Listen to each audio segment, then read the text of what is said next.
بسم اللہ الرحمن الرحیم۔ ہمارے پیارے نبی صلی اللہ علیہ وسلم کا ایک فرمان ہے۔ آقائے دو جہاں صلی اللہ علیہ وسلم نے فرمایا، قیامت کے قریب علم کو اٹھا لیا جائے گا۔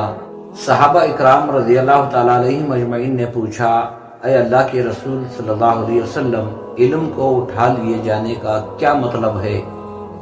آپ صلی اللہ علیہ وسلم نے ارشاد فرمایا، وہ پختہ کار علماء جو علم کی نظر سے امت کی بے دینی کو پہچانتے، ماحول کی خرابیوں کو پہچانتے، لوگ بے دین ہو کر دین کے خلاف جو چل رہے ہیں ان کو پہچان کر علم و حکمت کے ذریعے انہیں دین کے راستے پر لگانے والے، ان کے دلوں میں ایمان پیدا کرنے والے پختہ کار علماء دنیا سے اٹھ جائیں گے، یعنی اللہ انہیں موت دے دے گا۔